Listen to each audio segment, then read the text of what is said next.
Boa tarde. Hoje live especialíssima com o Oberon. Vamos falar um pouquinho sobre veganismos, sobre o premiadíssimo documentário Muco, que está rodando todo o Brasil aí. Temos muitos assuntos. Quem quiser já ir convidando outras pessoas. Boa tarde quem está chegando. Quem quiser também deixando perguntas, a gente vai tentando responder aí durante a live. Acho que o Oberon já chegou, vou convidá-lo, ele já chegou.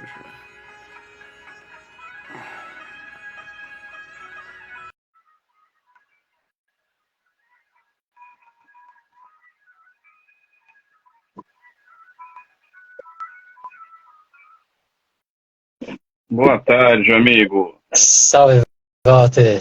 Boa tarde. Tudo em paz? Tudo em paz, e você? Tudo ótimo. Tá bom, obrigado por ter aceito aí esse humilde e singelo convite. É um prazer para mim, de verdade. Uma alegria ter sido convidado para estar nessa mesa. Tantas pessoas ilustres aqui tiveram a oportunidade de estar conversando com você, um estudioso aí da nova proposta do futuro, a única que a gente vê. E então eu me sinto honrado aqui em estar. A honra é nossa. Você sabe que eu tenho recebido um monte de comentário no privado, né? Poxa, Oberon. Nós chegamos a cancelar uns rolês aí. Teve acho que a Paty que está aqui, acho que é ela que está aqui. Ela falou que não ia nem sair à tarde, que ela tinha um rolê programado para ver a nossa live. Eu falei, pô, bacana. Aí sim, hein? Oberon, Agora eu fiquei até me sentindo importante. mas, mas se sinta sim, pode se sentir à vontade. É Agradecido, merecido. espero que você goste. Querido, é um prazer, é uma honra. Eu queria já fazer o início aí, pedindo, eu sempre peço, né? Embora é meio que desnecessário, mas todo mundo te conhece. Mas eu queria que você começasse se apresentando, falando quem é o Oberon, como que foi. Eu sei que você tem uma vida é, no interior, você tem uma vida mais em contato com a natureza, como é que começou todos esses seus estudos, tanto do yoga como da... Uh, aliás, eu nunca sei a maneira correta. É yoga, é yoga, Yoga. yoga.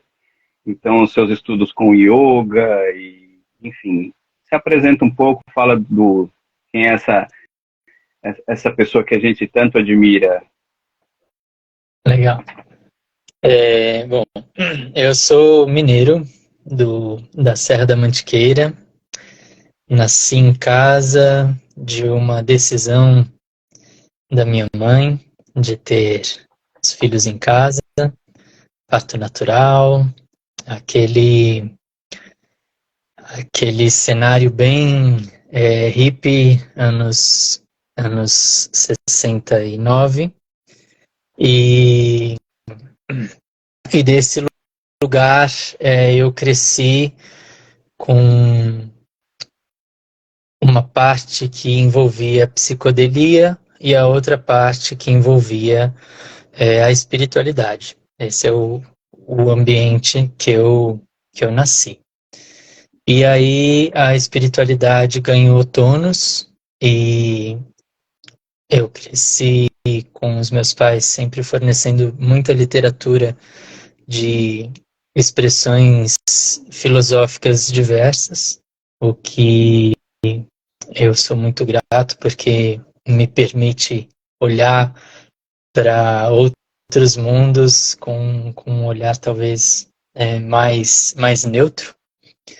E é desse lugar também da espiritualidade que vem a inspiração a uma postura em respeito aos animais. Então, meu pai já introduziu o vegetarianismo na vida da minha mãe, assim, e a gente cresceu em casa vegetarianos. Então a gente teve essa sorte, esse privilégio de nunca comer carne, e morando na roça, então tivemos a oportunidade de estar próximo do nosso próprio alimento e essa outra vida. Aí, dentro disso, a vida vai oferecendo outras formas de ver, de enxergar, né? A gente tem sempre um monte que aprender, e aí em 2005 a gente assistiu o documentário A Carne é Fraca, e nesse documentário que fala mais do consumo da carne em si, tem uma parte lá que fala da vaca sendo apartada do bezerro e o caminhão levando os bezerros e a vaca correndo atrás desesperada. E essa parte fez com que a gente desse esse passo para o veganismo. A questão política passava muito longe. O olhar para o sistema era um olhar de que o sistema era manipulativo, as mídias, então a gente não tinha televisão, crescemos sem televisão em casa, tinha todo esse entendimento, mas assim, com vou colocar entre aspas, um inimigo identificado, né, como o causador de tudo isso, né, como o capitalismo, isso não era presente. Isso vem a partir de 2013 a 2015, que eu ascendo para essa causa tão significativa, elementar e essencial se a gente está pensando em cuidar do planeta e libertar os animais. Então, um pouquinho de mim tá aí. Um pouquinho, mas que é muita coisa, né? Se a gente pegar aí o lapso, né? O tempo, né? O quanto que você... Então, seus pais, pelo que eu entendi, seus pais foram hippies, né? Me corrija se eu estiver errado. E você cresceu nesse ambiente que já é um ambiente propício a uma certa liberdade, uma certa discussão que uma família de classe média, pequeno burguesa, de um grande centro, certamente não faria com seus filhos, né? Você estaria numa escola sendo orientado para aquele caminho que todos teoricamente deveriam seguir, né? Uhum. Então você já teve aí uma fonte de inspiração que eu acho fantástica. E você cresceu na roça e aí se desenvolveu. Você fez seus estudos aí, tudo isso. Eu cresci na roça. Eu até o 4º ano de idade estudei numa escola rural que era uma sala com 4 turmas, 2 séries viradas para uma parede, 2 séries viradas para outra parede, sem luz e com uma professora dando conta das 4 turmas. Essa foi a minha introdução ao alfabetismo e o pouco que a gente tem, né, a educação ainda muito falha, mas era o que tinha. Aí fui para a cidade, escola pública foi a minha realidade até a faculdade. Eu tive uma experiência que eu acho bem significativa aqui para a nossa conversa, que eu estava no colegial, eu estava no ginásio, ensino fundamental, e eu fui escolhido pela escola como o melhor aluno da escola.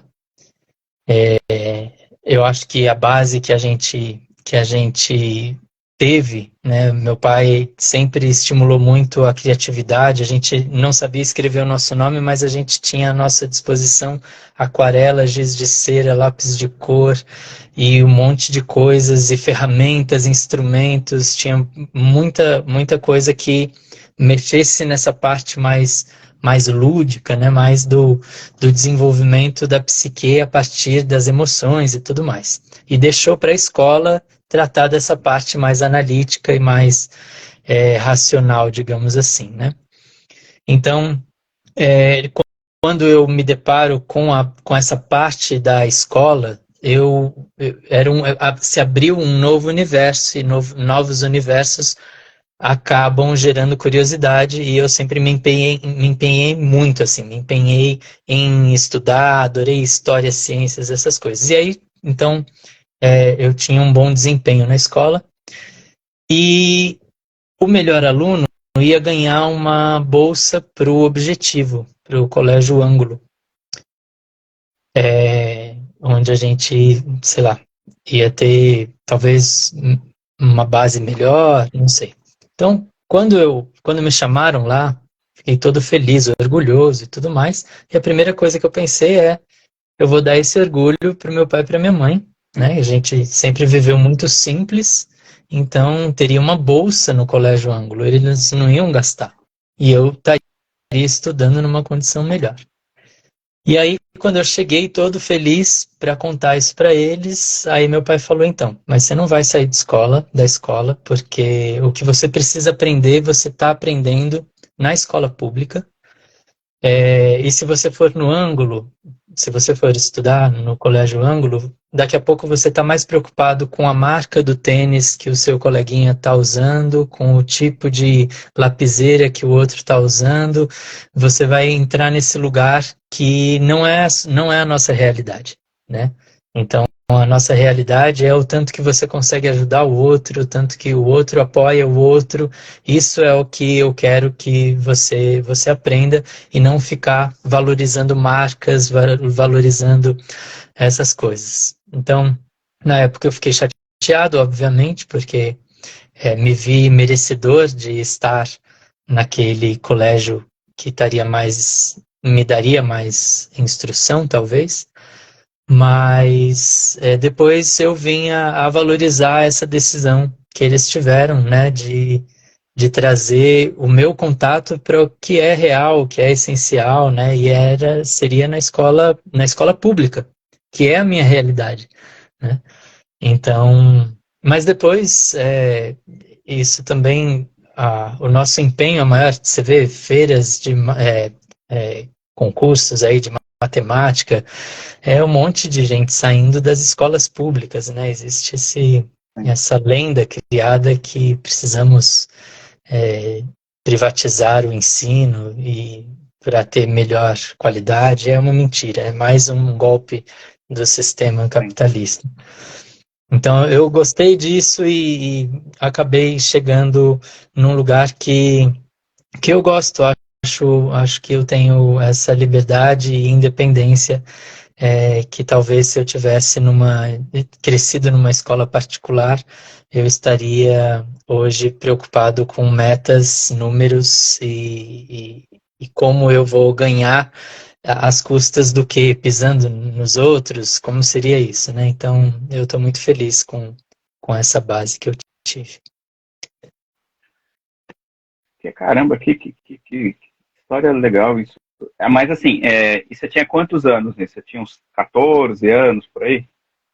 Isso, 14, 15 anos. E você não era, assim, te bateu algum momento, assim, aquela coisa do adolescente, que independente de onde se vive, o adolescente tende a questionar a autoridade dos pais, né? Tende a ser uma figura mais contra a cultura, seja qual for a cultura. Mesmo que a cultura seja uma contracultura, às vezes o adolescente pode te bateu esse lado rebelde. Eu sempre fui muito fã dos meus pais, porque as histórias que eles contavam eram as histórias que nenhum outro pai tinha, né?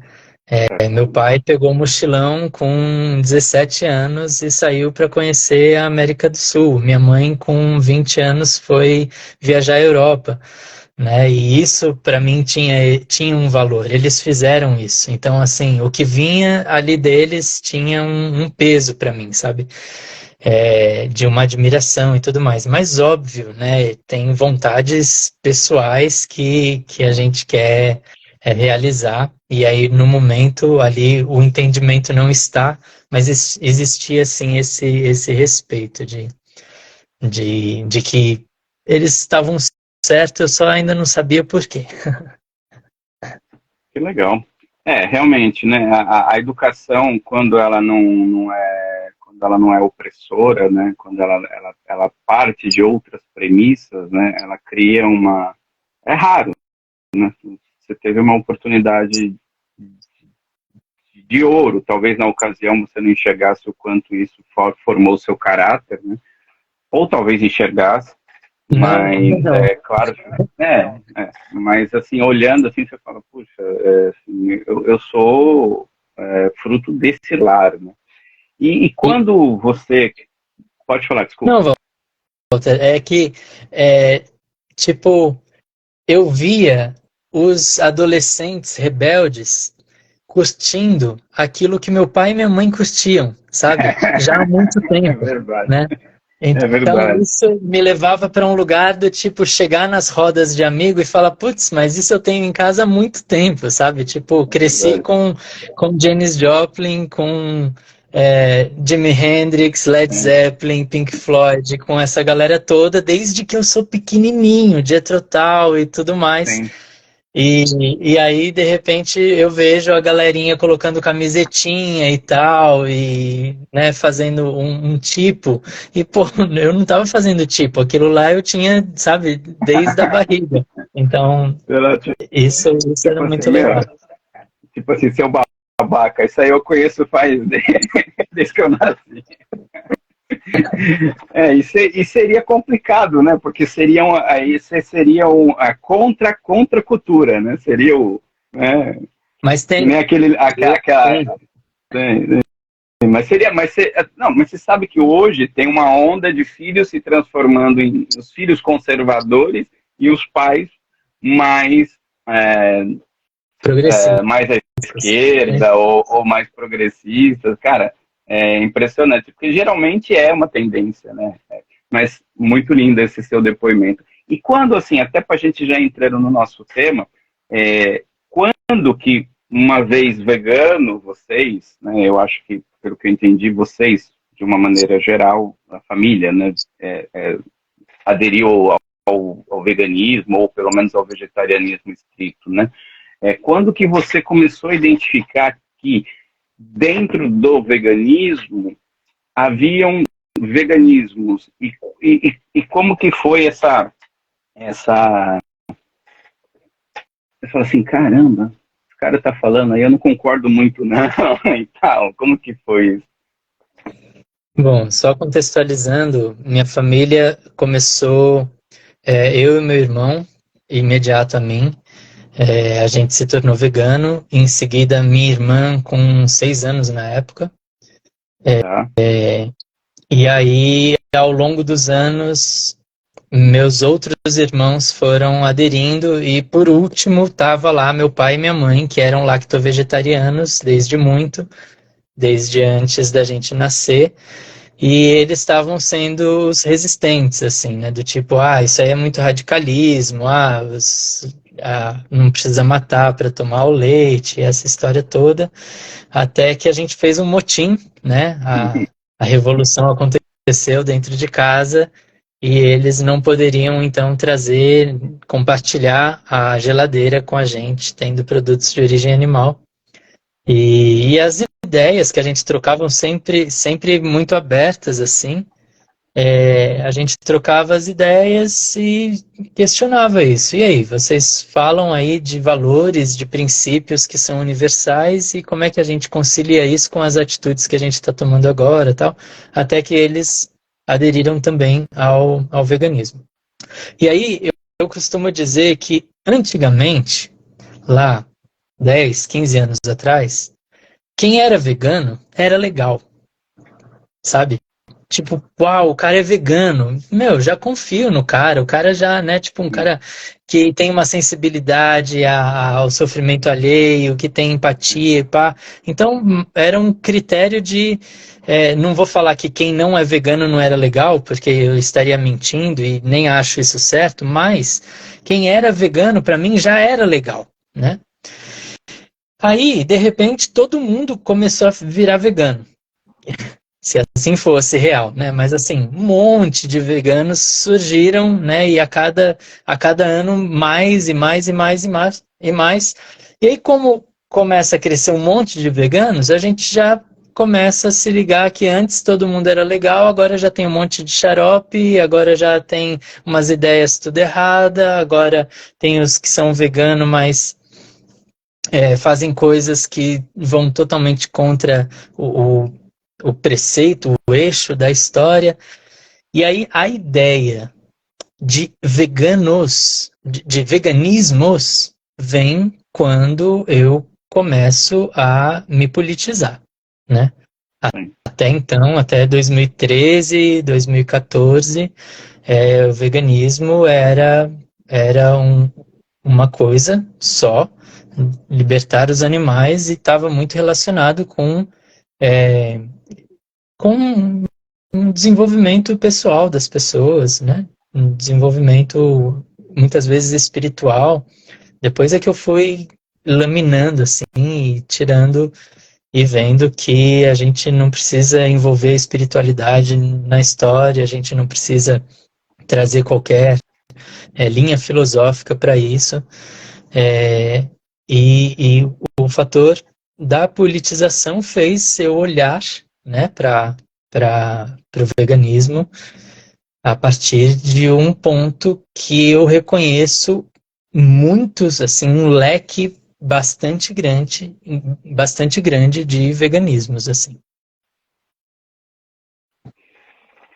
Tá, então foi a partir da sua experiência vamos dizer assim, eu vou usar um termo mais técnico, com a consciência de classe. Você passou a ter uma consciência de classe, e aí até então você falou, pô, esse negócio aí tá me cheirando um bagulho meio burguês, não tem nada a ver com aquilo que a gente prega, e foi essa, né? E Mais assim, ou menos por aí. você é vegano de muito tempo. Eu acho que assim, você tem uma história com veganismo já de muito tempo. Muitos já chegaram no veganismo com essa parada já meio torta, né? Que foi o meu caso. Quando começou essa parada meio torta, e aí a gente pode entrar nela, nos desdobramentos, você acredita isso mais ou menos em datar, vamos pegar isso aí, datar. Quando que isso começou de fato, claro, não precisamente, mas só para a gente, quando que começou de fato, vamos usar uma brincadeira aqui, um termo mais popular, quando que o rolê começou a descambar? Quando você falou assim, pô, esse negócio aí não é o que eu tô lutando, não. Ou mais ou menos assim. Tá. É louco a gente pensar que na década de 90 o veganismo estava entre os punks, né? Sim, A galera que estava questionando e batendo de frente com o sistema. E via já aí uma questão de opressão, né? Eu peguei o veganismo a partir de um lugar muito alinhado com o meu entorno. Eu nasci na Serra da Mantiqueira, onde todos os confrontantes do nosso sítio eram pecuaristas leiteiros. Então eu fui direto na questão animal, não tinha questão política aí dentro. E como eu vinha de um lugar muito da espiritualidade, né, do desenvolvimento pessoal, do autoconhecimento e tudo mais, então logo isso já foi incorporado à minha trajetória, né? Tipo, não quero, eu quero que todos os seres sejam felizes e livres, amar ao próximo como a ti mesmo, essa pegada mais espiritualista. Em 2015, há 8 anos atrás, aconteceu em Pernambuco o VegFest, tá? Promovido pela Sociedade Vegetariana Brasileira. Ali eu estava me munindo, eu vinha de 2 anos me munindo dos diálogos que saíam um pouquinho da minha bolha, né? Que era a questão feminista, a luta antirracismo, outras opressões do capital mesmo, né, com a questão do proletariado e tudo mais, comecei a me inteirar de tudo isso. Aí, em 2015, estávamos em Pernambuco, Recife, dentro de uma universidade federal, e ali eles abriram as salas, as mesas, para muitos grupos de Pernambuco. E aí, um universo para mim se descortinou. E eu vejo que foi um marco no veganismo, assim, no veganismo nacional. Eu sei que parece muito recente, 8 anos para cá. Mas assim, eu percebo dos amigos, dos militantes e tudo mais, uma mudança muito a partir desse lugar. Porque ali a gente teve mulheres trans, pretas, falando do veganismo desde aquele recorte. A gente teve discurso do feminismo e o veganismo. A gente teve a Carol Adams ali dentro do festival. A gente era recém publicado o Tratado da Consciência, né, que foi pelo Philip Lowe.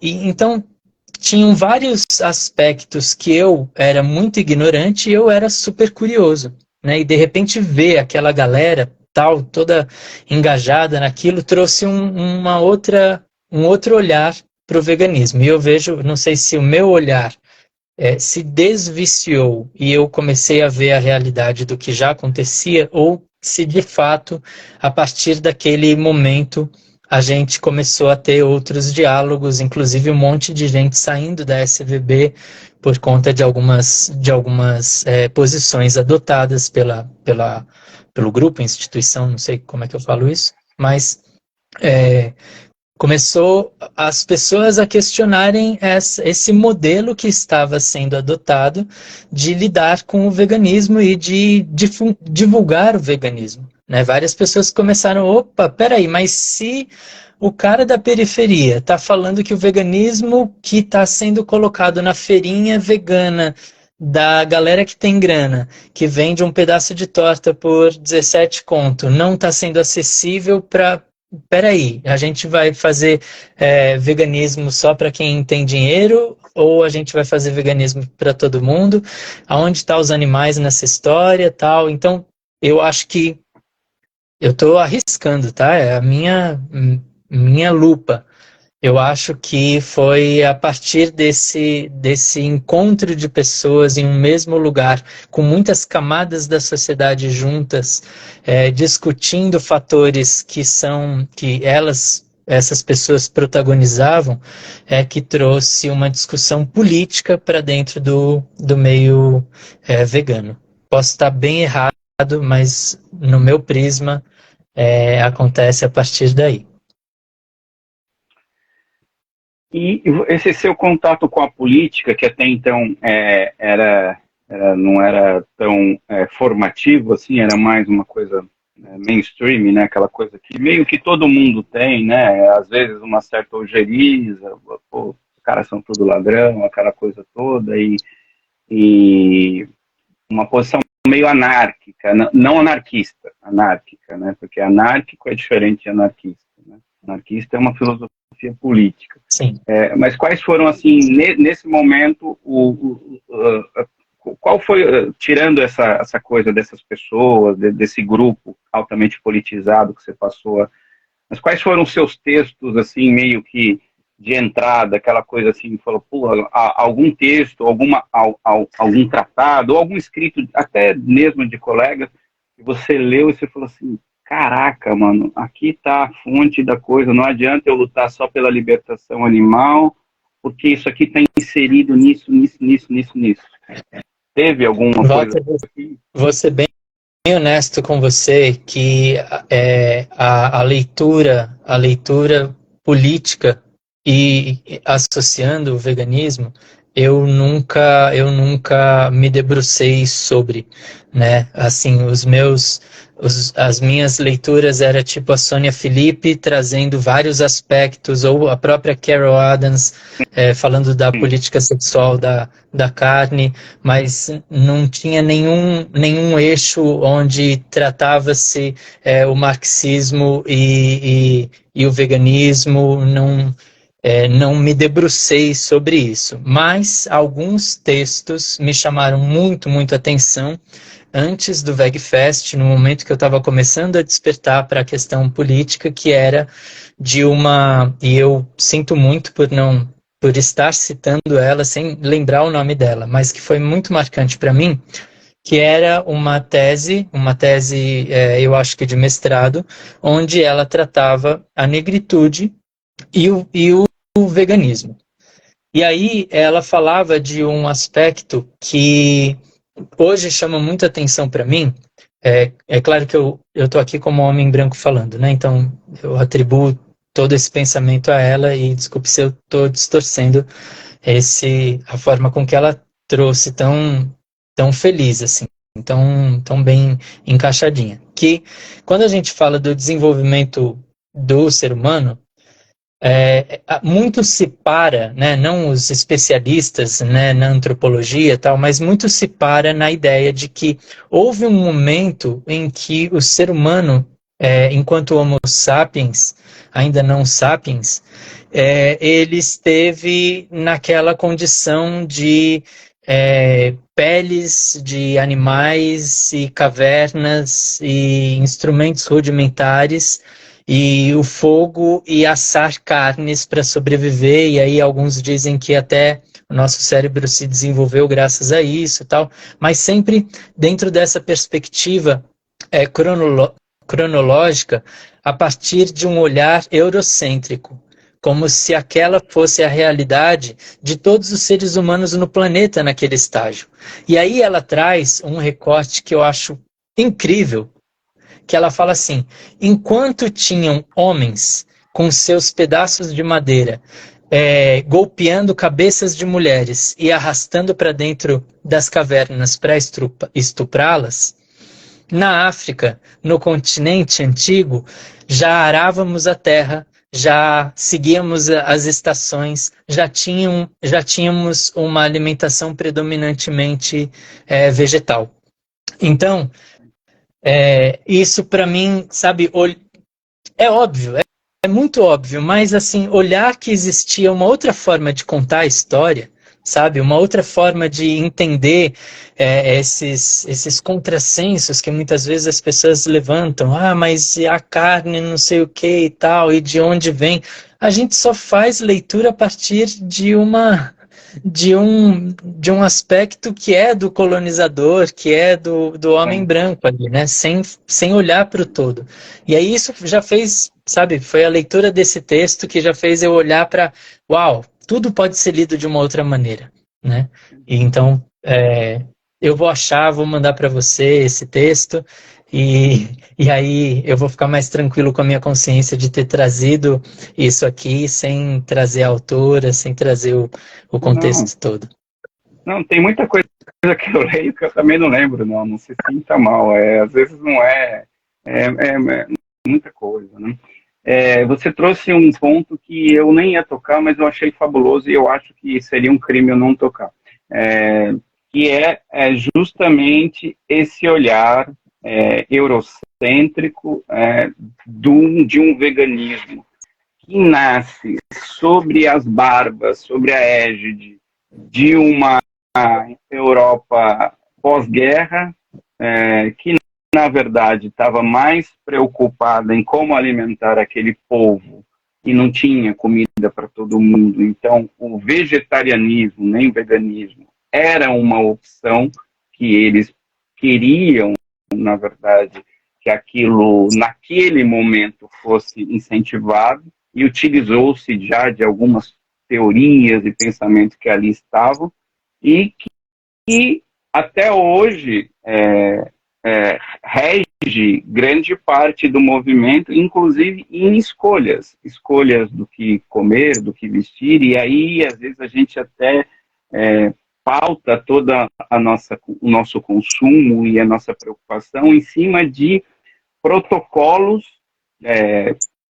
como um selo, por exemplo, como um selo que nada diz, né? Porque esse selo ele é o selo de um produto e não de um processo. E na verdade o vegano ele critica o processo. O produto é só a consequência do processo e não o inverso. A partir do momento que eu ratifico o produto, eu inverto a ordem. Então, o processo é menor que o produto. Então, basta que eu consuma produtos e o processo por si só vai se autorregular. Então, isso é uma lógica, primeiro, absurda e, segundo, que visa enriquecer um determinado grupo que muito dinheiro ganha com isso. E aí você colocou uma outra visão que eu acho fantástico. Vou destacar 2 pontos da sua fala. Você coloca a visão dessa escrita que fala do homem não ocidentalizado, né? Porque às vezes o homem é do Ocidente, mas não ocidentalizado, da África, de tribos africanas com uma memória gigantesca de história, de cultura, de uma filosofia que não é a filosofia que vem da Grécia, e também da Ásia e dos próprios ameríndios. E esses dias eu estava até debatendo, né, e é isso aí, o marxismo e as teorias políticas mais avançadas, elas são importantes para nos dar como base, porque ele diz o seguinte, você falou um outro ponto que eu quero destacar da sua fala, que não necessariamente a gente tem que fazer o debate pela espiritualidade. A espiritualidade ela tem a sua importância, ela tem todo um recorte de evolução humana, de enriquecimento do próprio ser em si, né? E aí a gente entra num aspecto mais individual, embora represente um coletivo, né? Um homem melhor, ele é um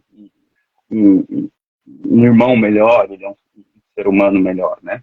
Mas que o debate não necessariamente é isso. E eu até essa semana, debatendo com uma companheira, eu coloquei um ponto, né? Que são, na verdade, as bases materiais que determinam a consciência, né? E isso é a prova maior, ou seja, uma civilização teoricamente atrasada, né? Porque o Ocidente vai olhar para aquela África que ele colonizou, que ele arruinou, que ele destruiu, que ele promoveu genocídios, né? E não só genocídios, mas do povo, mas da sua cultura e de tudo que o envolve.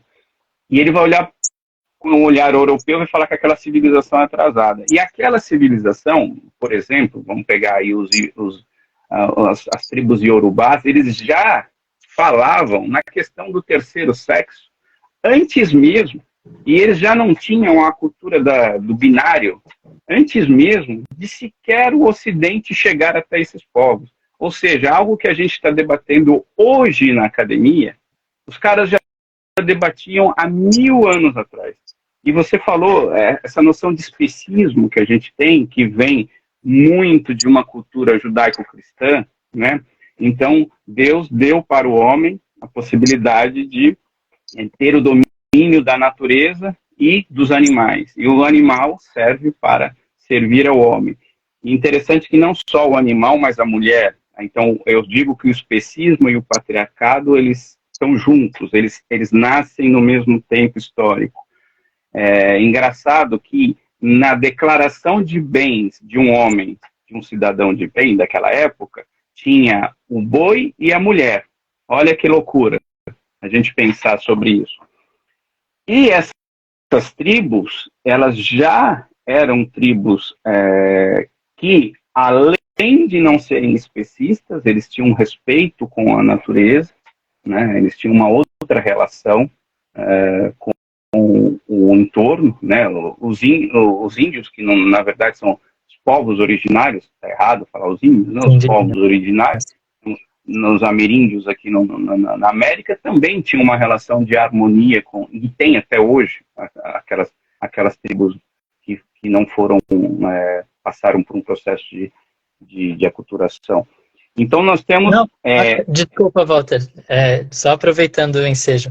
Até as tribos, as aldeias, os grupos que têm contato com a civilização branca, tem uma luta muito grande né, que tem o seu celular, que tem a sua caminhonete, a sua camiseta, estão aí valorizando muito o que, né, a herança que eles representam 6% da população mundial e eles são responsáveis por 80% do que há de preservado no planeta, né? Então, assim, mesmo os não aldeados são pessoas que têm uma super importância nesse cenário, né, do cuidado com o planeta.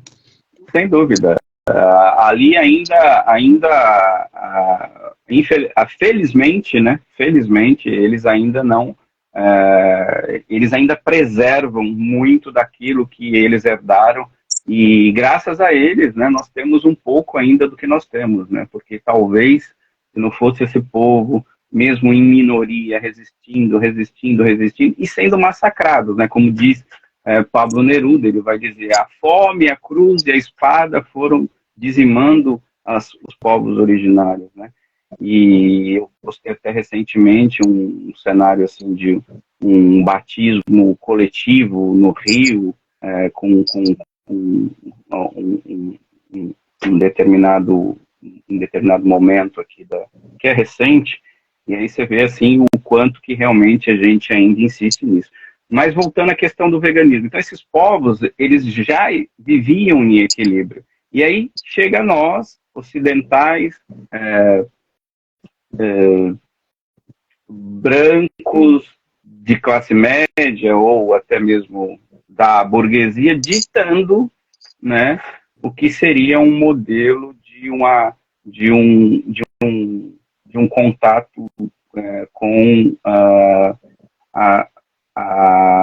o equilíbrio entre o homem e a natureza, né, de uma maneira muitas vezes contraditória, né, como eu mesmo disse, né, como que uma empresa que é especista, ela tem a morte dos animais sobre o seu currículo, como que essa empresa pode regular o que é vegano e o que não é, né? Aliás, até dizer que um produto é vegano já é um equívoco, né? Porque veganos são as que qualquer coisa, exato, qualquer coisa é vegana é equívoco, né? Porque o veganismo, ele parte de pessoas, né, que fazem escolhas, né, escolhas conscientes a partir de uma leitura do meio. Eu lembro na época do Orkut que os debates acalorados entre veganos partia desse lugar de talvez uma falta do olhar para o animal em si, né? Então ficava muito em torno de como o vegano deve se comportar e o que o vegano deve consumir e tal.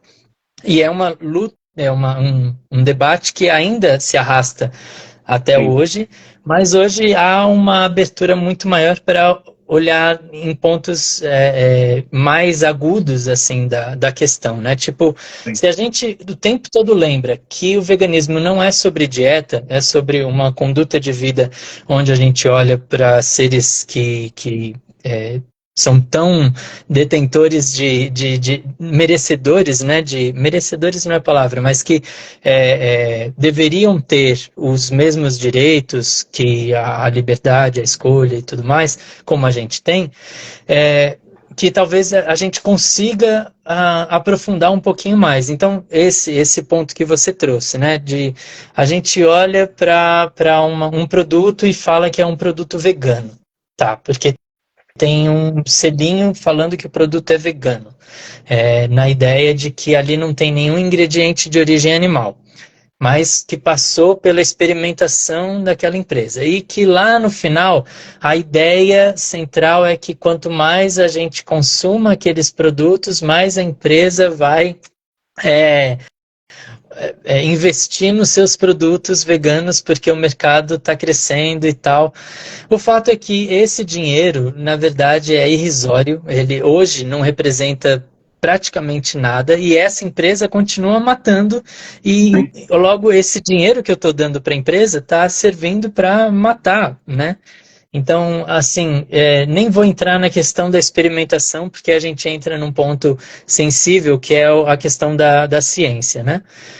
Da vacina e tudo mais. Mas se a gente for olhar para essas questões que são mais práticas do nosso cotidiano, como a gente pegar uma Sadia que está vendendo uma lasanha sem nada de origem animal e chamar isso de vegano, a gente não só a tentativa das pessoas é fazer com que essas marcas, tipo apoiar o hambúrguer do McDonald's, é fazer com que o alcance do McDonald's leve o nome vegano. Mas do que adianta o nome vegano ser associado a uma... É totalmente não educativo, né? Você está associando o veganismo a um produto e aí as pessoas entram naquela condição de falar assim, eu sou flexitariano, porque assim, eu estou cuidando mais, assim, eu como mais produtos veganos e tal, mas assim, não está olhando para todo o cenário, né? Que eu estou promovendo a partir do veganismo, tipo, eu estou chancelando aquela marca, ela não é tão ruim porque ela está preocupada com os veganos. E esse não deveria ser o papel das pessoas que atingiram a consciência de que quer libertar os animais, né? Vai ter pessoas consumindo e várias empresas vão correr atrás dos veganos, com certeza.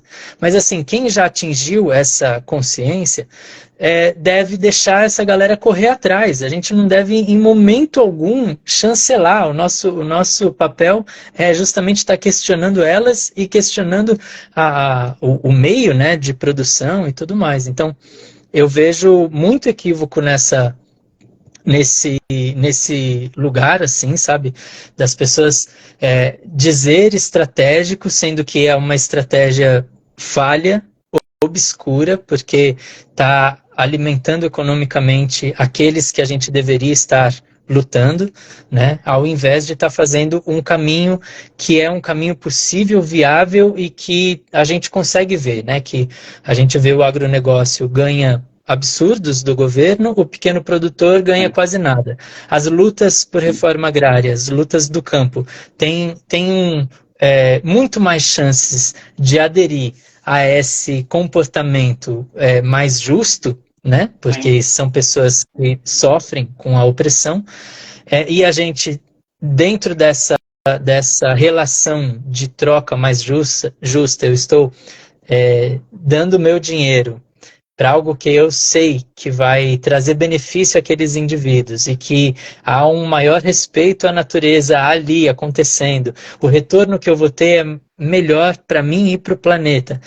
Por que eu vou ignorar, colocar minha energia numa empresa que está fazendo mal para os seus colaboradores, que está fazendo mal para o planeta, que está matando os animais, que está destruindo o nosso meio ambiente, as aldeias dos povos originários, dos quilombos, né? E em nome de um produto que agora não tem nada de origem animal. Não faz nenhum sentido, não tem nenhuma inteligência nisso e é totalmente contraproducente no final das contas.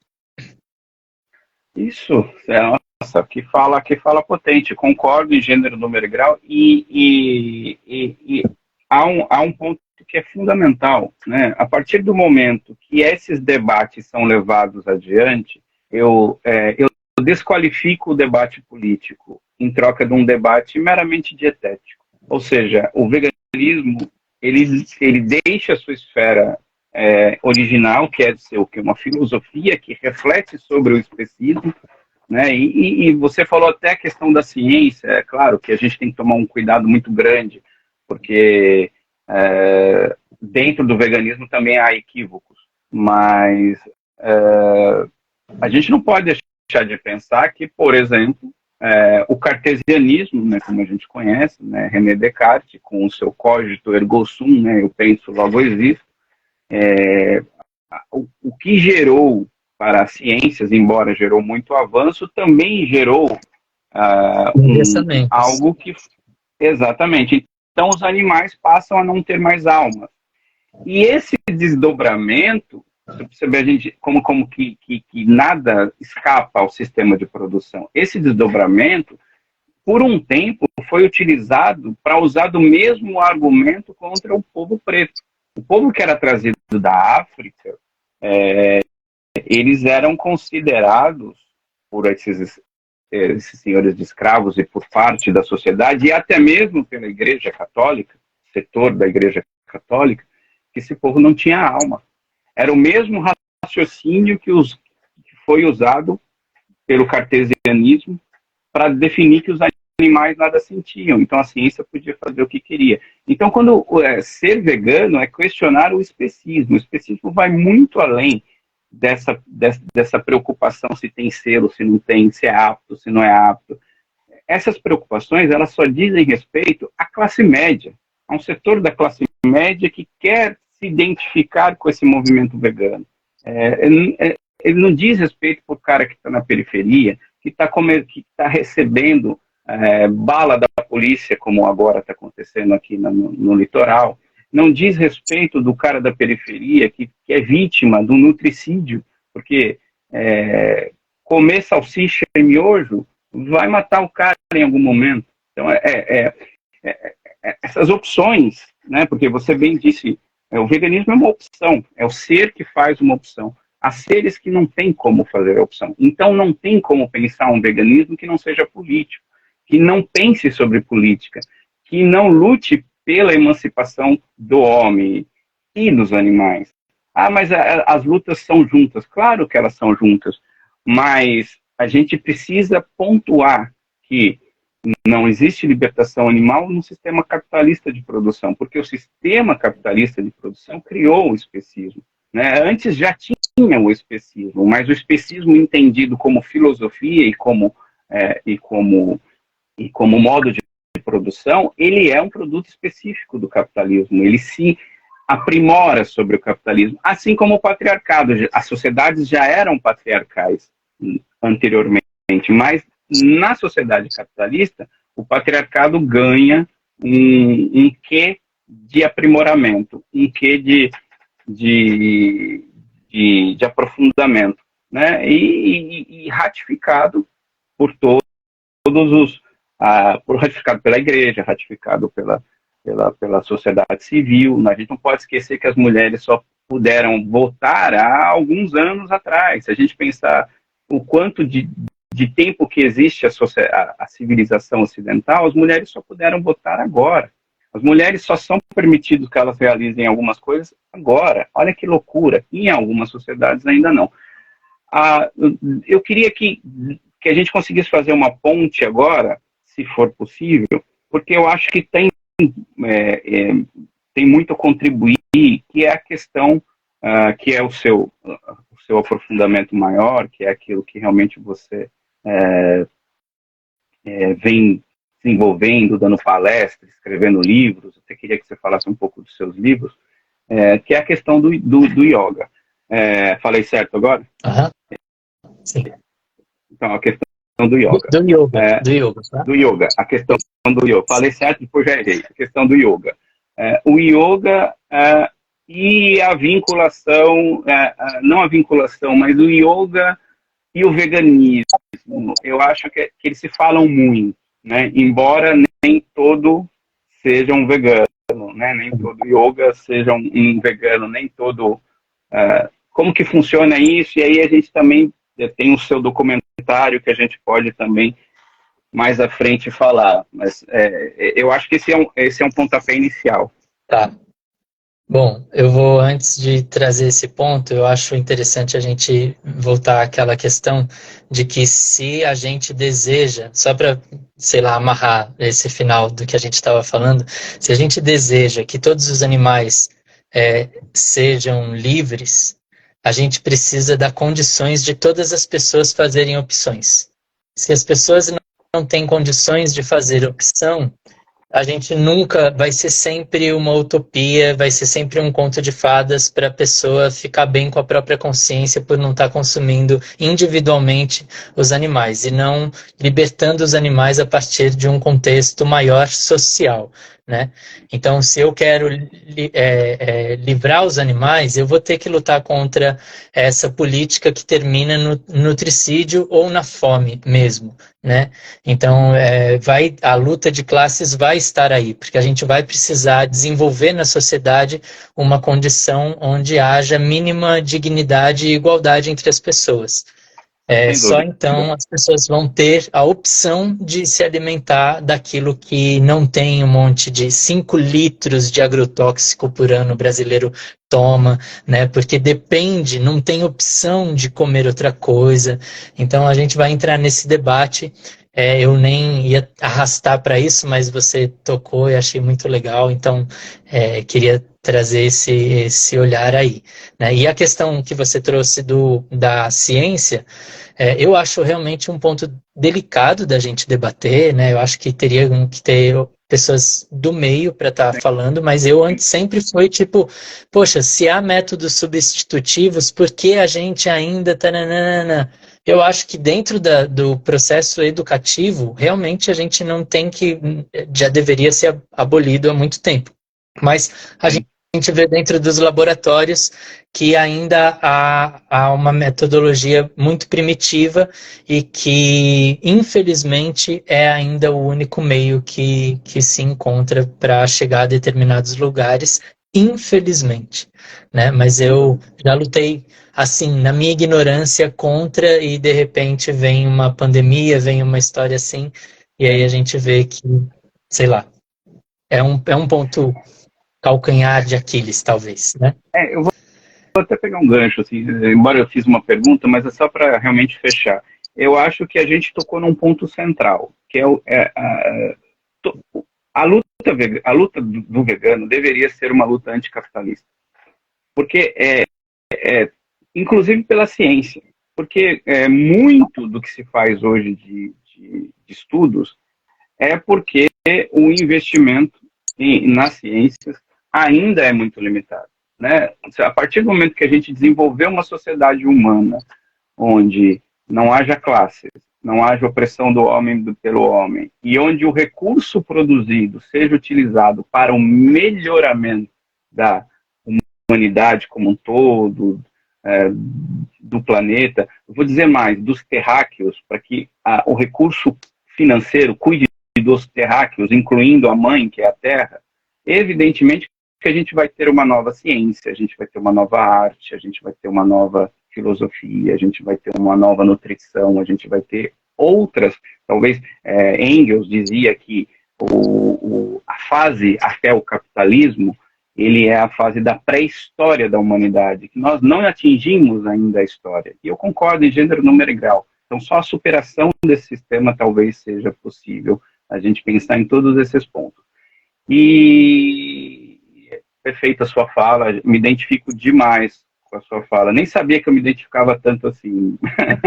É uma fala potente, uma fala politizada ao extremo, e isso mostra uma consciência de classe evoluída.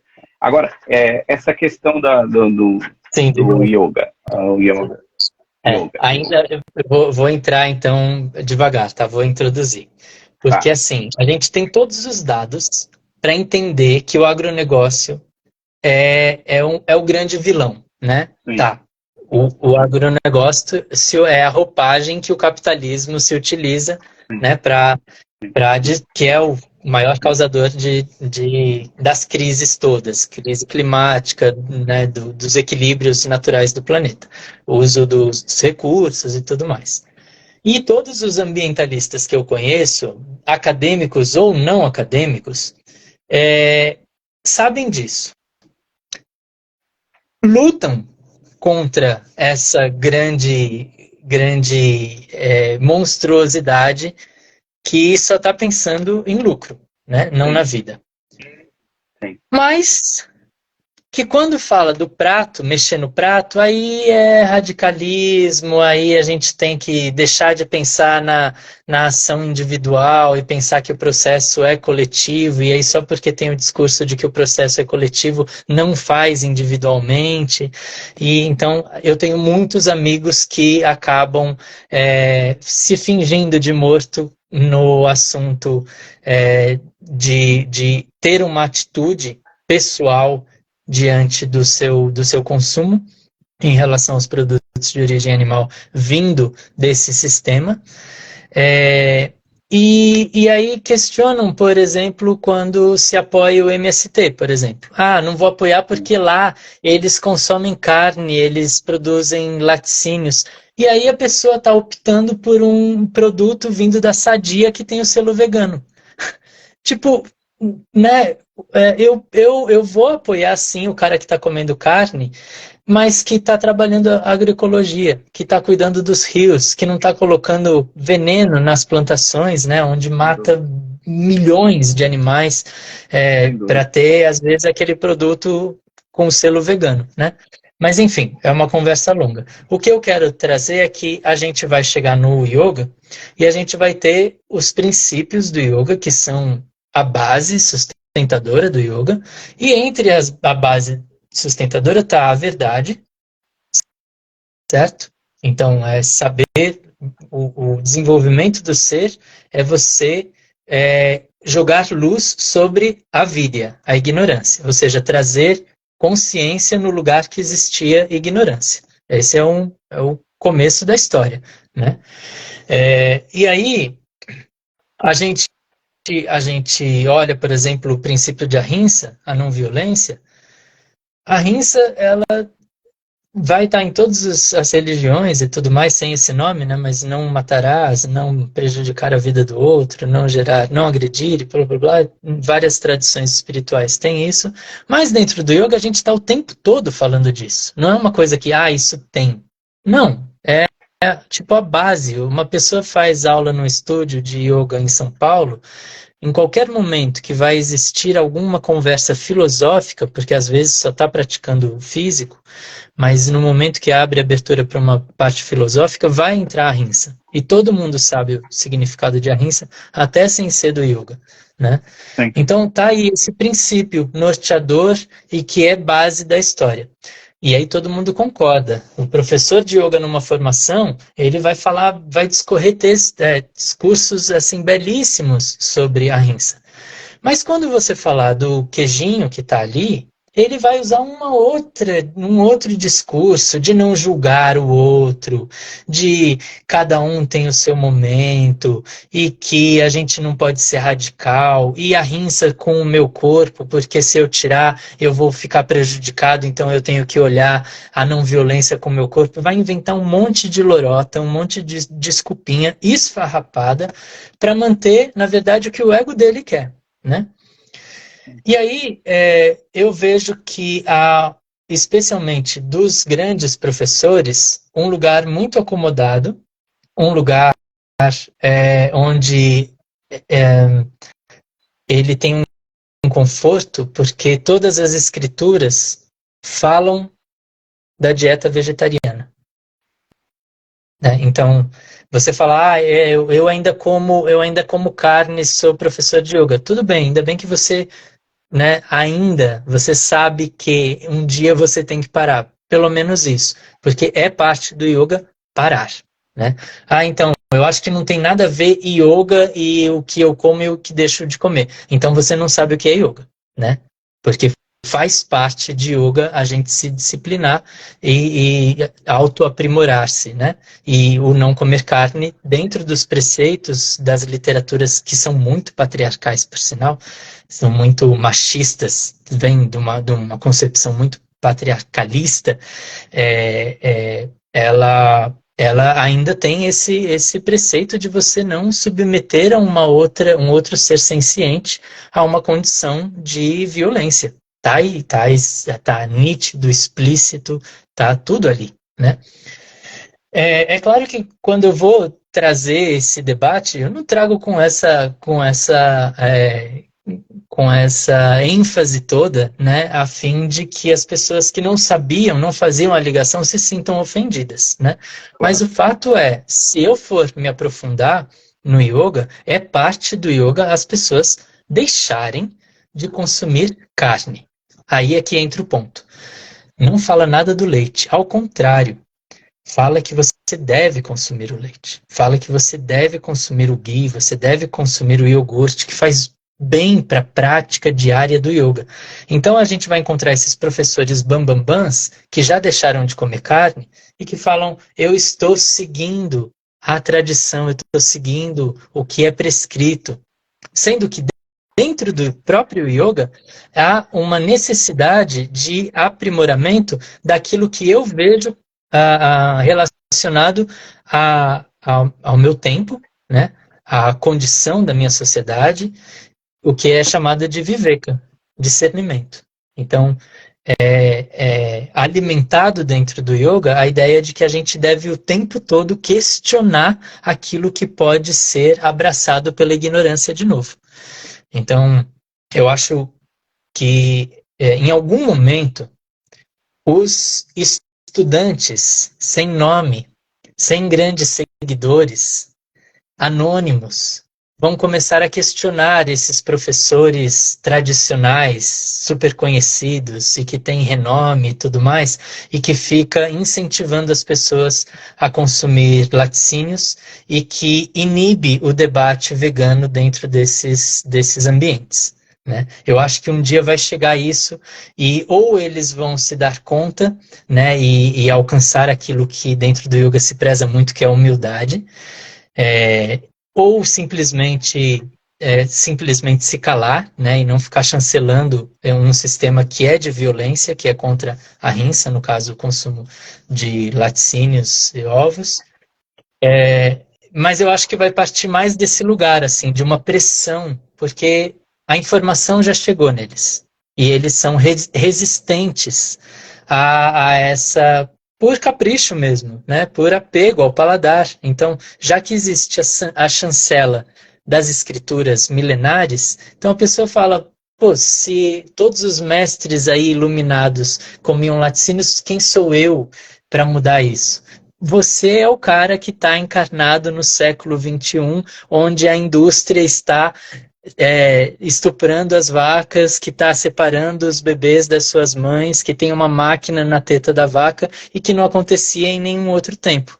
Então, é parte, né, desse lugar do ser consciente olhar para o que está acontecendo agora. Então, eu acho que o yoga, na sua pergunta, né, o yoga ele tem toda a condição de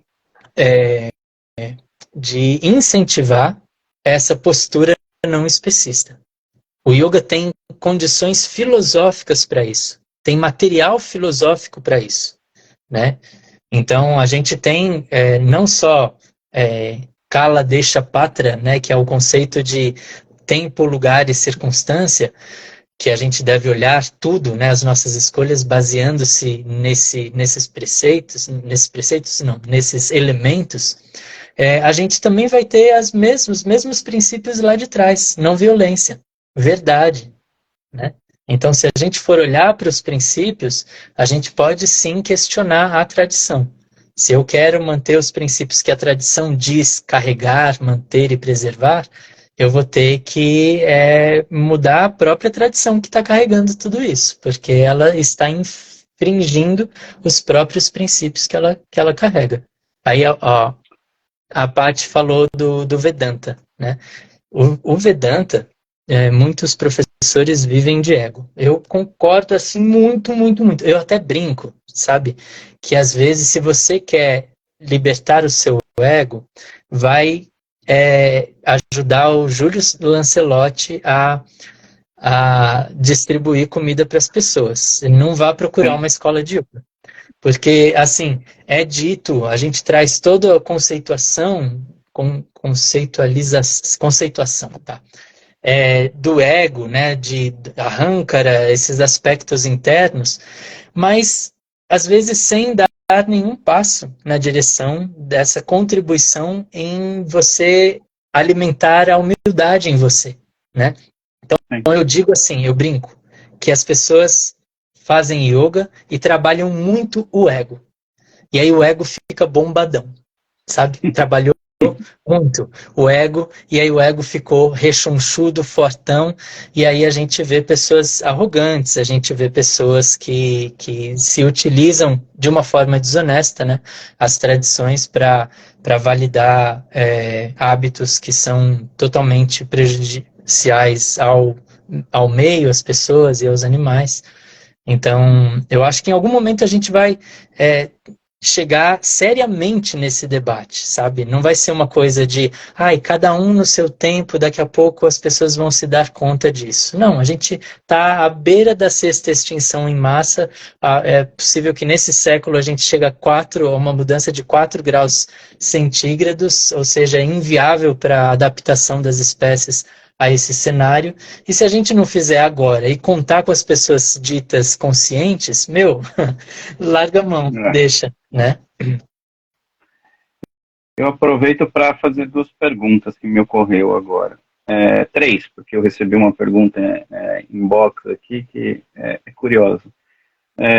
Primeiro, como que está esse debate dentro do movimento do yoga, né? Como que isso é aceito, como se isso tem, como você disse, os alunos, né, que não têm, às vezes, os recursos que tem um professor, né, mas uma hora eles vão começar a questionar isso. E dentro dessa mesma pergunta, eu pergunto o que se justifica, por exemplo, para o consumo de derivados, né? Porque se eu não como a carne, eu também eu imponho um sofrimento àquele ser que vai ser obrigado a me servir e coisa e tal, né? Há até o famoso luto do leite, né? Ou seja, a vaca entra num processo de luto, é um sofrimento muito grande. Essa é uma pergunta. A pergunta que pode emendar essa é que se dessa reflexão surgiu a sua vontade e o seu desejo de fazer o documentário, né? E como foi isso? E uma terceira pergunta que eu recebi em inbox, se um ateu pode ser um praticante do yoga. Do yoga. Yoga. Três perguntas aí, desculpa. Te bombardeei de pergunta. Eu vou começar pela última. O yoga, ele é laico, ele não trata da nossa fé enquanto uma porção dirigida a algo ou alguém. Ele desenvolve aprimoramento pessoal a partir do autoconhecimento. Então, uma pessoa que é ateia, ela tem todas as condições de desenvolver a fé dela.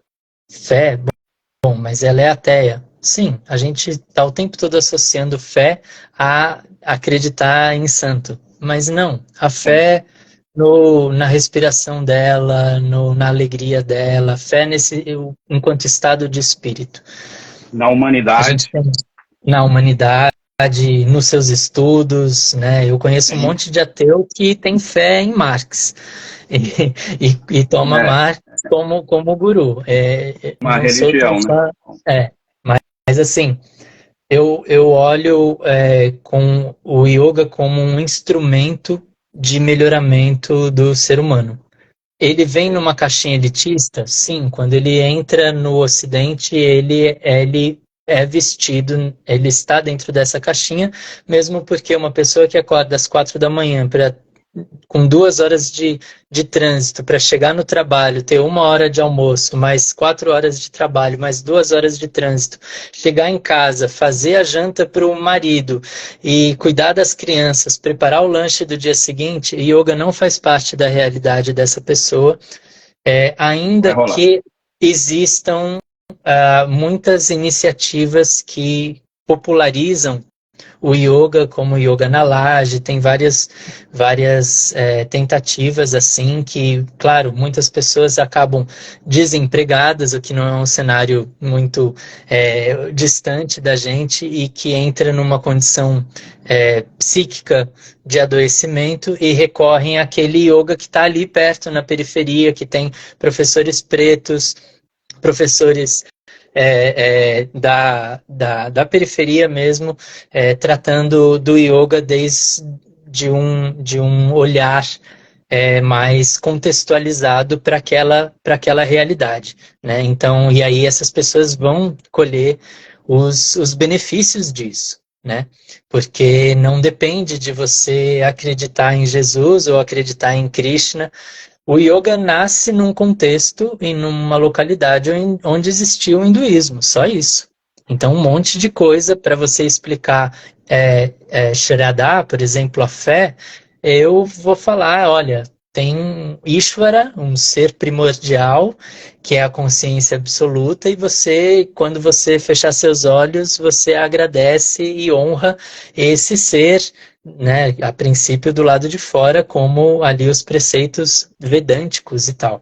Mas eu posso chegar nesse mesmo lugar entrando em contato com o meu ser, sabe? Com o sopro da minha vida, com o meu estado de benevolência sensorial mesmo, estar em paz. Eu posso alcançar esse lugar, né? E existem mecanismos que o yoga oferece, né, para se chegar nesse lugar. Então, sim, a resposta a essa questão é sim. Uma pessoa que é ateia, ela pode estar praticando yoga, ela pode ser um grande yogin, uma grande yogini e trazer todos os preceitos, inclusive, porque ela não vai precisar trazer Shiva, não vai precisar trazer Ganesha, Parvati, isso faz parte de uma mitologia que, junto dessa mitologia, vem vários ensinamentos que independem do veículo, né? São ensinamentos para a vida.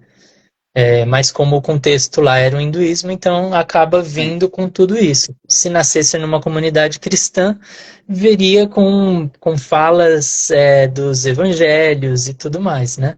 Mas o fato é que traz aspectos do entendimento do eu, né? Do nosso eu cognitivo, nosso plano mais subjetivo, e a nossa atuação aqui com saúde, com equilíbrio, com respeito.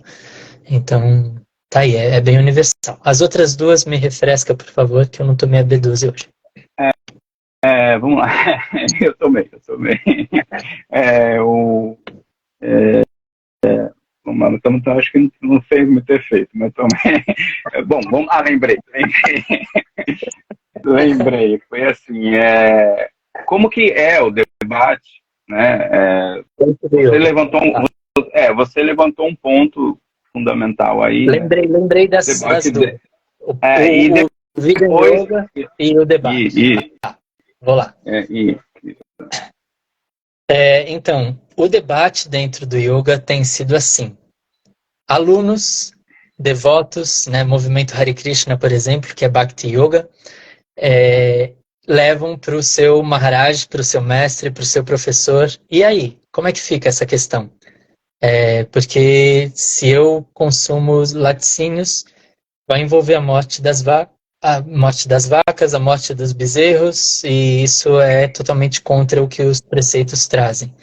Aí os gurus desfalam, os gurus se esquivam, trazem outras narrativas para encobrir aquilo e fazer com que aquele assunto seja enxuto brevemente. Então, isso tem acontecido demais, assim. Felizmente, tem vários alunos e praticantes de yoga que estão colocando em xeque, mas vai chegar um momento que, assim, os alunos já não vão ao retiro do professor X se não for vegano, né? Porque o cara está lá falando de Loka Samasta Sukhino Bhavantu, né? Que todos os seres sejam felizes, mas naquele café da manhã ali tem o iogurtezinho que vai estar oprimindo e matando uma vaca e um bezerrinho. Então, o discurso, se não tiver o princípio de coerência, né, que é a Arjavan, eu acho que daqui a pouco esses alunos já não vão, esses professores vão ter que mudar o discurso e vão ter que mudar a forma de lidar com esse tema, porque vão perder alunos, né? O senso crítico faz parte do yoga e isso vai ser questionado e está, felizmente, sendo questionado agora. O meu trabalho, eu sou ativista pró-libertação animal antes de ser professor de yoga.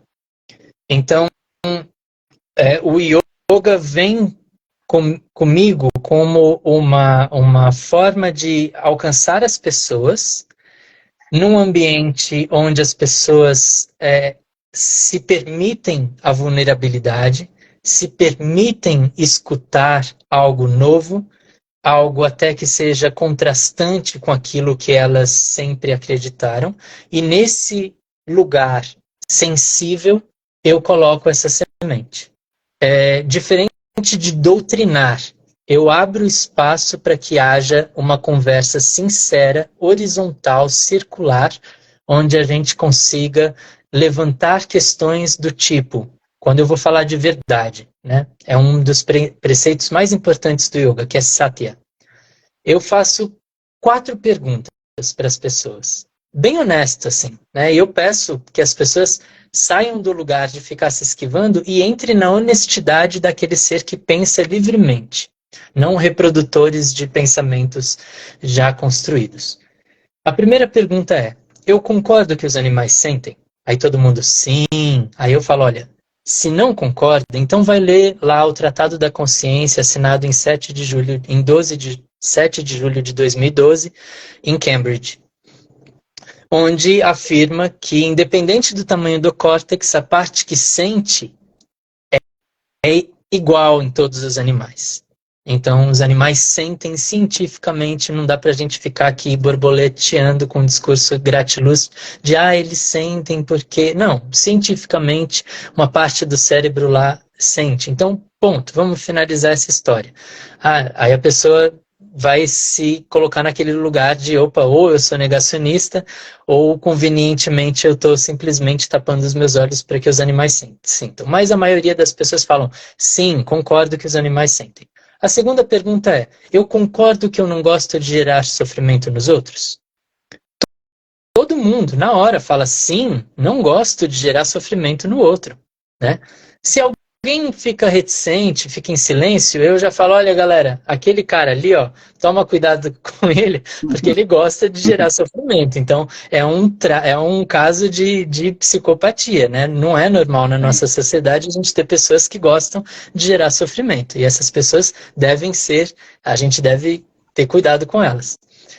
Mas assim, geral fala, concordo, que não gosto de gerar sofrimento nos outros. A terceira pergunta é, eu concordo que para obter qualquer produto de origem animal, eu gero sofrimento nos animais? Aí todo mundo já vai entendendo onde eu vou chegar. Sim. Aí uns falam, mas e o mel? Onde que está o sofrimento? Aí eu explico toda a cadeia da apicultura. Mas onde que o leite? Eu nunca fiz essa conexão do leite. Onde que... Aí eu conto a história toda do leite. Mas o ovo? Porque na casa lá da minha avó, a galinha bota o ovo ali e ela às vezes até esse ovo. Porque não estou falando da indústria, o ovo. Aí eu explico toda a questão dos ovos. E aí então, beleza, todo mundo sim... Concordo que para obter qualquer produto de origem animal gera sofrimento nos animais.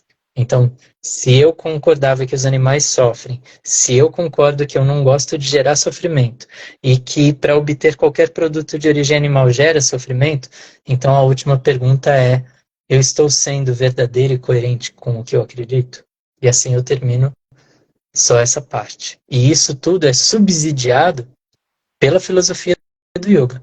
Isso não é algo que eu estou trazendo ineditamente. Isso são coisas do yoga que deveriam os professores incentivar os alunos a olhar. E aí, então, eu fiz uma pós-graduação em yoga, fiz uma em nutrição humana e saúde pela UFLA, e eu fiz essa outra em yoga. E aí, na minha monografia, eu fui trazer os preceitos éticos do yoga, os yamas e os niyamas, que são 10, para nossa condição atual de vida e sociedade, e como fica isso para, né, a gente continuar falando que a gente segue os princípios do yoga. E aí, dessa monografia, nasce o documento, esse livro chamado Vegan Yoga, que vem acompanhado de vários estudos atuais de Cambridge, de Yale, de Harvard, de vários aqui, da Unicamp, da USP, vários artigos de um monte de lugares do mundo, e as escrituras tradicionais, milenares, falando, olha, se você gera prejuízo a uma vida, você acumula, parará, você não permite que o outro... Tarará. Então eu trago essa visão da ciência ocidental, até muito cartesiana, e o que é tradicional, e coloco isso em xeque, e a gente vai ver que não há outra forma de ser e seguir o yoga, senão uma postura antiespecista. Por isso eu fiz o Vegan Yoga, sendo que os meus outros 2 trabalhos tratam do veganismo também, mas esse é mais técnico, né? O documentário certamente é uma distensão disso, né? É algo que você observou, e aí eu gostei do subtítulo, né? Contradição na tradição. Geralmente é uma prática, né? As tradições, geralmente, elas são contraditórias, né? Porque elas, em algum determinado momento, elas ganham somente um status de autoridade, né? Isso é isso porque é isso, né? E porque o fulano lá disse, eu não vou contestar, né? E meio que vai se tornando, ainda mais uma prática milenar como as práticas indianas, né? Isso ganha um status de quase dogma, né? Total. Na verdade, o fanatismo está dentro de tudo isso. A partir do momento que você não se permite questionar honestamente, você é um fanático, né? A partir do momento que você se sente inibido até por você mesmo a contrariar aquilo que está vindo pronto e é tido como verdade, você é um fanático, você caiu nesse lugar.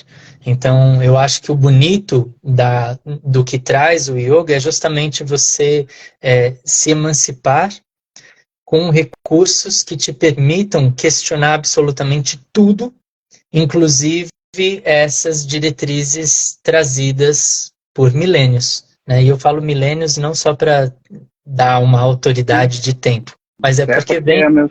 São milênios. Então, os Upanishads, por exemplo, é um conjunto de pensamentos muito atuais, só que é de, sei lá, 600, 700 antes de Cristo, e são questionamentos da própria tradição ali colocada, né? Então, se fizeram lá atrás, muitos sem conclusões, são só perguntas, sabe? O que eu acho mais bonito, porque aí passam-se eras e a pergunta continua eternizada e a gente vai encontrando outras formulações de respostas, né? E talvez a gente tenha chegado nesse lugar hoje de encontrar esse questionamento sobre o especismo, né? nas nossas relações. E aí, sobre o Vegan Yoga, a Gatos de Saturno perguntou onde encontrar. Só escrever para mim e eu mando por correio, tá? O muco, ele traz inquietações que vão do meio ambiente, né? Os mestres que falam de proteger, né? Vasudeva Kutumbakam, toda a existência é uma grande família, né? De uma forma toda poética, e como lida com o rio Ganges, por exemplo, né? E o desmatamento, e toda essa questão, a questão do machismo dentro dos ashrams, né? Dos abusos dos gurus, né? Vários casos, e mais casos, e mais casos. Ah, sim. A Aline lembra que tem a versão do Kindle em português, espanhol e inglês, também do Vegan Yoga. Então, o Muco traz essa relação de várias coisas que supostamente sempre foram, mas que hoje não cabem mais e que precisam ser questionadas, né? Então, ele vai trazer essa questão da violência contra a mulher, ele vai trazer esses outros fatores que muitas vezes, dentro da tradição, a gente fica olhando só para Deus, cantando para Deus, rezando para Deus, mas e aí? E o comportamento daquele cara ali com aquela mina ali? Será que eu não meto a colher? Será que é normal deixar, só porque o guru mudou a minha vida, eu vou ignorar todo o mal que ele está fazendo?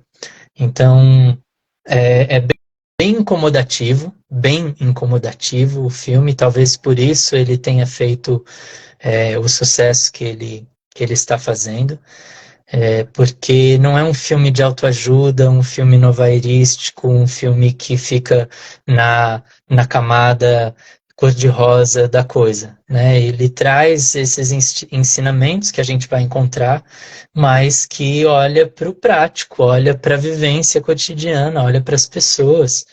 Então, eu acho importante trazer isso. Não via muitas Ah, pessoas trazendo, falando, e me senti obrigado a levar isso vai a esses falar. ambientes.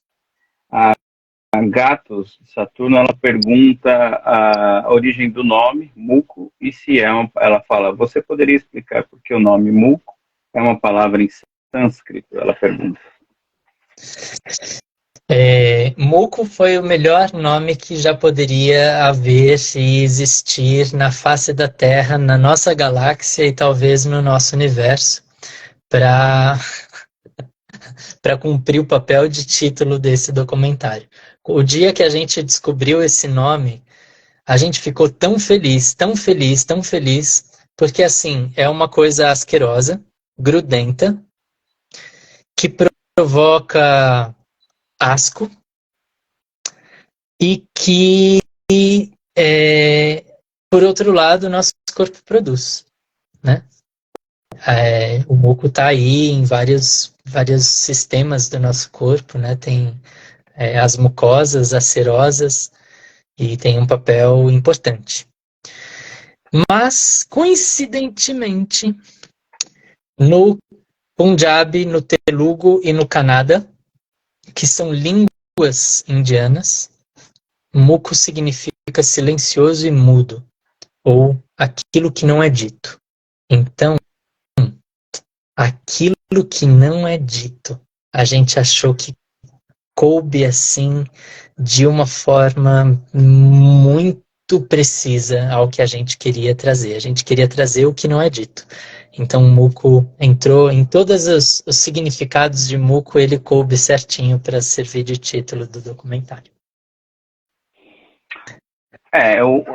Esse documentário, na verdade, eu acho que ele desperta duas coisas. Me corrija se eu estiver errado. É claro que a tradição está desconfortável com ele, né? Pelo menos essa tradição que não quer mudar, essa tradição. Eu vou usar um termo talvez fora de contexto, mas é verdade. Os reacionários estão ali, pô, que documentário ofensivo, e que bibibi, tal, tal, tal, tal. E, por outro lado, que eu acredito que seja a grande maioria, está levando a uma reflexão profunda, inclusive falar, poxa, eu achei que eu estava no caminho correto e eu estou vendo que, na verdade, né, algo precisa ser feito. É um documentário, de certa maneira, profundamente político, vanguardista, né, e que tem um caráter pessoal muito grande, tá? Acho que é você e seu irmão, né? Me corrija se eu estiver errado. Mas quando fez, você sabia aonde você estava pisando, né? Você analisou isso, você quis realmente produzir. Provocar. Eu diria que eu diria que esse documentário é quase um manifesto político. Pode Você ser. Pode concorda? ser. É um status bonito para ele. Ele não teve essa pretensão, mas eu acho que enquanto reverberação ele tá servindo esse lugar, sim. Eu esperava, sendo muito honesto, eu esperava que o repúdio a ele seria muito maior, a crítica a ele seria muito maior, mas como ele traz uma verdade difícil de ser refutada, ou só com muita desonestidade é Sim. possível se fazer, então aqueles que não gostaram silenciam-se e aqueles que não sabiam abraçam. Então, acho que foi muito feliz nesse sentido. Ou seja, aqueles que não gostaram ficam no muco, né? É, exato. Boa. E como que está sendo a distribuição? Eu sei que vocês estão passando de lugares a lugares, alguns lugares às vezes coincide com um debate, uma aula. Como que vem sendo aí essa distribuição? Porque é um dos grandes problemas, né? De qualquer produto independente é um dos grandes problemas, né? Sim. E pelo que eu tenho visto, pelo que eu tenho acompanhado, né, como fã que aqui estou, você tem recebido muitos prêmios, tem recebido. O documentário vem recebendo muitos prêmios, vem recebendo uma boa recepção. Mas com certeza vocês devem ter muita dificuldade com essa parte de distribuição, mesmo um documentário tão querido como vem sendo o Muco. Eu estou errado? Não, certíssimo. Por ser um documentário já é um desafio, porque salas de cinema privilegiam filmes ficção. Por ser brasileiro, já tem menos o apreço, inclusive dos brasileiros. Então, consequentemente, as salas já não privilegiam esse tipo de material. Sendo independente, ainda mais, porque a gente não teve recurso para montá-lo com grandes equipamentos, com uma certa facilidade, né? Então, o produto final, digamos que não é hollywoodiano, né? No sentido de excelência fotográfica e tudo mais. Então, tudo isso é desafiador, mas a gente teve a sorte de encontrar a Guru de Filmes, que tem um histórico muito legal de filmes ligados ao yoga, e ela é uma distribuidora de filmes espiritualistas. Então, o Muco ter ido a partir dela foi, de alguma forma, abrir espaço para todo mundo que gosta de autoajuda, sabe? Que gosta de ouvir coisas bonitas dos gurus. E foram pegos todos de surpresa. Então eu achei isso muito eficiente, sabe? De pegar as pessoas achando que iam sair em samadhi, sair e pum, aquela coisa, uau. Eu achei isso maravilhoso. Só que essa vivência, ela aconteceu até o mês de abril. Então esteve no circuito comercial até o mês de abril, e desde então a gente está viajando por nossa conta. As pessoas entram em contato, a gente conversa, as pessoas levam o filme, fazem suas exibições. Quando a gente consegue fazer um evento, como você colocou, tendo uma conversa e tudo mais, aí a gente consegue aprofundar nesse sentido, né? A gente se desloca porque sabe que é parte do nosso ativismo, sabe que tem relação Sim, com o mundo que a gente idealiza, né? exatamente.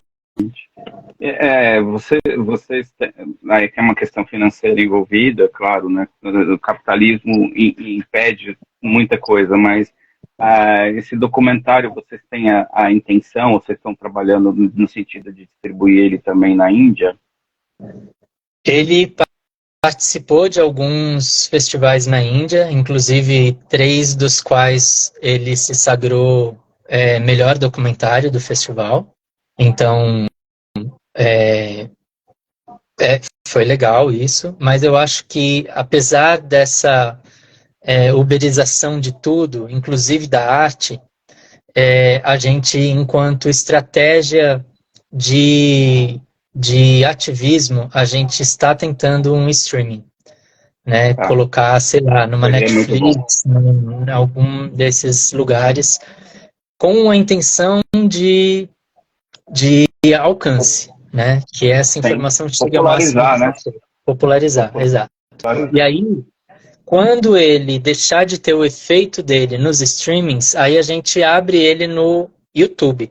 Mas abrir ele no YouTube, as pessoas pensam e criticam sem pensar. Quando elas pensam, se eu quero popularizar, eu deixo livre no YouTube. E aí o sem pensar é que quando vai para o YouTube, só busca aqueles que já têm interesse pelo filme, que estão procurando o Sim, filme. Ele sim, entra num universo perdido quando entra no YouTube. sim, Então ele precisa passar por esse estágio do streaming, que o streaming vai ter o interesse em ganhar com ele, né? Em sim, divulgar, em manter ele sim, vivo. sim. E aí, só depois que ele perde o tônus ali é que a gente coloca livre para as pessoas assistirem da forma que quiser no YouTube. E como uma pergunta indiscreta, responda se quiser. Está Tá. avançando essa tentativa de popularizar, de algum acordo com algum streaming? Não? A gente tem um contato com a Disney Play, mas a gente teve um início de diálogo muito tímido com a Netflix mesmo, graças à ajuda de algumas pessoas que passaram contato.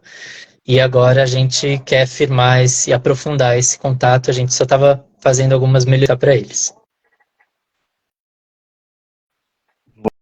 Vou torcer muito para que isso dê certo.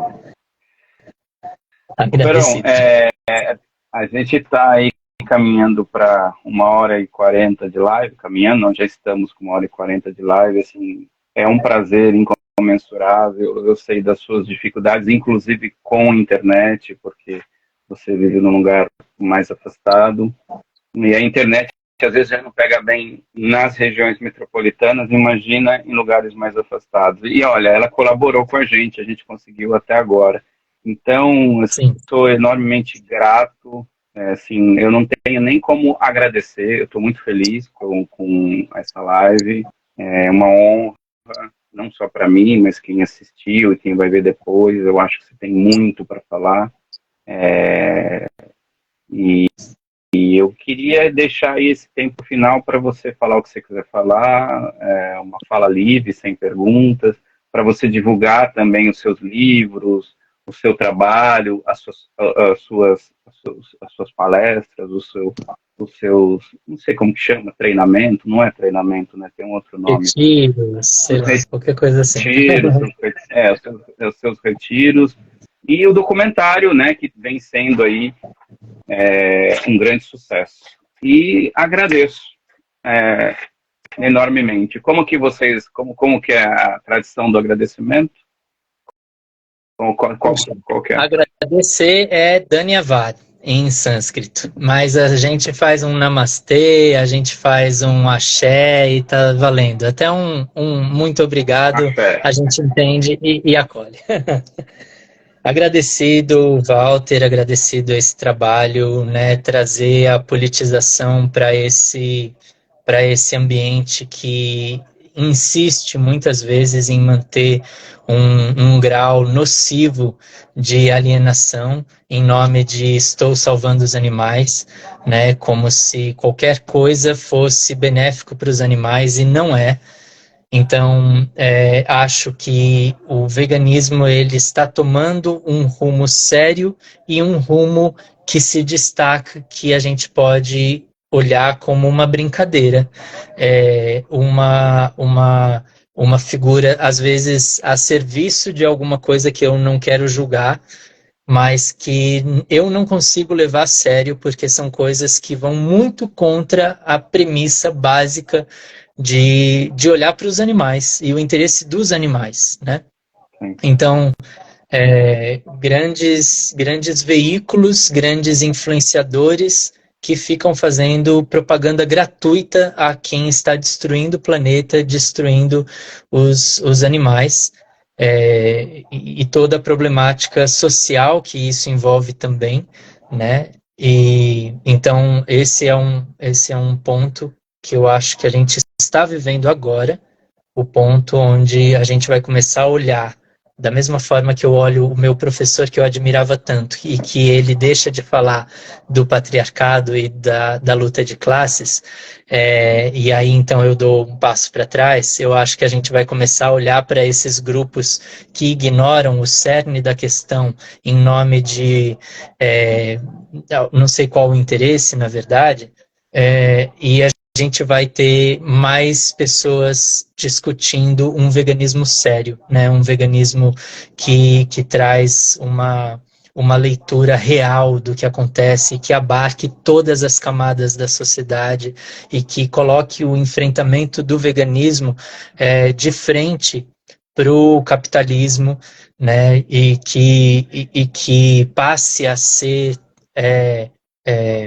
abraçada essa ideia como estratégia. Eu sei que essa palavra se desgastou, mas como estratégia de libertar os animais, a gente olhar para a luta anticapitalista e todas as outras lutas, né? A Sônia Guajajara fala que a maior luta, a mãe de todas as, que a luta pela terra é a mãe de todas as lutas, né? E se a gente então olhar a partir desse prisma, a gente vai entrar debaixo, né, do nosso pé, a gente vai encontrar todos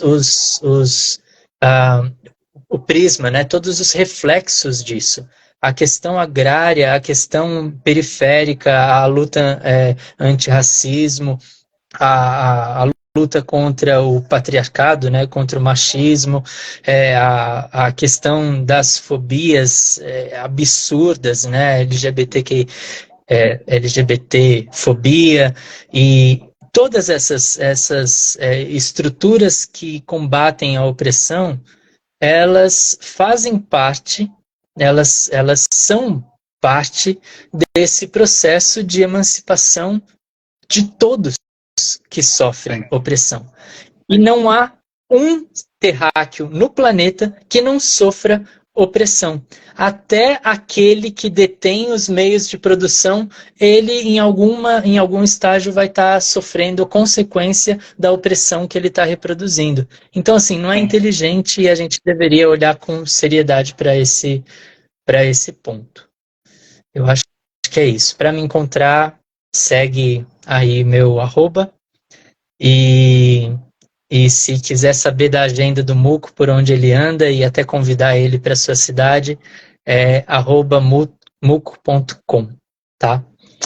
A gente segue na mesma luta e se fortalecendo e ninguém solta a mão de ninguém de verdade. Sim, sem dúvida. A luta continua, uma velha saudação, né, do século passado, da década de 70, 80. A luta continua, continuará sempre. Enquanto existir um oprimido sobre a face da terra, nós continuaremos lutando. E obrigado, que mais pessoas possam ter acesso ao seu conteúdo, um conteúdo de altíssimo nível. Agradeço a todos que participaram da live, entraram, saíram, que aqui ainda estão. Né? Desculpa não poder comentar comentário por comentário, foi muito dinâmica e o papo aqui também é difícil interromper, mas eu agradeço muito a todo mundo, agradeço a quem vai ver depois. Eu vou deixar essa live salva no meu perfil e vou colaborar com o Oberon. Se quiser colaborar, vai ser uma honra que mais pessoas possam ver esse depoimento lindo de vida, de militância, de troca que aqui fizemos, e desejo a todos aí a todas e a todes, uma ótima tarde de sábado, um bom final de semana, e obrigado, viu, Verão? Obrigado mesmo, axé e qualquer outro mesmo, em sânscrito. Dhanyavad. Isso aí. Saudações, meu querido. Tudo de bom. Sigamos. Sigamos. Uma ótima tarde para todos. Tchau, tchau.